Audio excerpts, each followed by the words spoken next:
தற்போதைய அண்மை செய்தி, உள்ளாட்சி அமைப்புகளுக்கான வார்டு மறுவரையறையை விரைந்து முடித்து தேர்தலுக்கு தாவேகா தயாராகி வருகிறது. அது குறித்த அண்மை செய்தியை நாம் பார்த்து கொண்டிருக்கிறோம். உள்ளாட்சி அமைப்புகளுக்கான வார்டு மறுவரையறையை விரைந்து முடித்துவிட்டு தேர்தலுக்காக தற்போது தயாராகி கொண்டிருக்கிறது.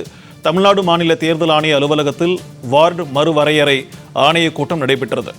மாநில தேர்தல் ஆணைய தலைவர் ஜோதி நிர்மலாசாமி தலைமையில் வார்டு மறுவரையறை ஆணைய கூட்டம் தற்போது நடைபெற்று முடிந்திருக்கிறது. அண்மை செய்தியாக நாம் பார்த்துக் கொண்டிருக்கிறோம். கூட்டத்தில் உள்ளாட்சி அமைப்புகளுக்கான வார்டு மறுவரையறை செயல்முறைகளை விரைந்து முடிக்க அறிவுறுத்தல் விடுக்கப்பட்டிருக்கிறது. இந்த கூட்டத்தில் பல்வேறு அரசு துறைகளின் முக்கிய அதிகாரிகளும் மற்றும் தேர்தல் ஆணைய உறுப்பினர்களும் பங்கேற்றிருக்கின்றனர். உள்ளாட்சி அமைப்புகளுக்கான வார்டு மறுவரையறையை விரைந்து முடித்து தேர்தலுக்கு தாவேகா தயாராகி வருகிறது. அண்மை செய்தியாக நாம் பார்த்துக் கொண்டிருக்கிறோம். இது தொடர்பான கூடுதல் விவரங்களுடன் நம்முடன் இணைகிறார் செய்தியாளர் ஜெயலானி. வணக்கம் ஜெயலானி, தற்போது நடைபெற்ற இந்த கூட்டத்தில் என்னென்ன ஆலோசனைகள் முன்வைக்கப்பட்டன, இது குறித்தான விரிவான தகவல்? வணக்கம். தமிழ்நாடு மாநில தேர்தல் ஆணையம் சார்பில் தொகுதி மறுவரை செய்வது தொடர்பான ஒரு ஆலோசனை கூட்டம் என்பது நடத்தப்பட்டது.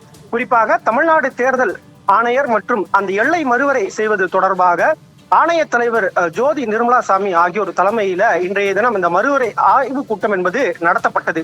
இந்த ஆய்வு கூட்டத்துல 11 மாவட்ட ஊராட்சிகள் மற்றும் 40 ஊராட்சி ஒன்றியங்கள், 177 கிராம ஊராட்சி தேர்ந்தெடுக்கப்பட வேண்டிய உறுப்பினர்களின் எண்ணிக்கை நிர்ணயம் செய்தல் மற்றும் அதன் தொடர்புடைய வார்டு எல்லைகளை மறுவரையறை செய்வது தொடர்பான அந்த ஆலோசனை கூட்டம் என்பது நடத்தப்படுகிறது. இந்த ஆலோசனை கூட்டத்தின் முடிவில் அந்த 11 மாவட்ட ஊராட்சிகள் மற்றும் 40 ஊராட்சி ஒன்றியங்கள், 177 கிராம ஊராட்சிகள் தேர்ந்தெடுக்கப்பட வேண்டிய உறுப்பினர்களின் எண்ணிக்கை நிர்ணயம் செய்யப்படுதல் மற்றும் அரசுக்கு பரிந்துரை செய்யலாம் என்பதாக, அதாவது மறுவரையறை செய்வது தொடர்பாக அரசுக்கு பரிந்துரை செய்யலாம் என்பதாக இதில் முடிவெடுக்கப்பட்டிருப்பதாக குறிப்பிடப்படுகிறது.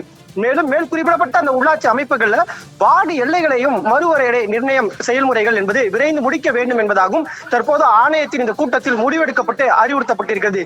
இந்த கூட்டத்தில் தமிழ்நாடு எல்லை மறுவரை ஆணைய உறுப்பினர்கள், ஊரக வளர்ச்சி நிர்வாக இயக்குநர்கள் மற்றும் IAS, IPS உள்ளிட்ட அதிகாரிகள் ஆகியோர் கலந்து கொண்டிருந்தனர். விரிவான தகவல்களுக்கு நன்றி ஜெயலானி.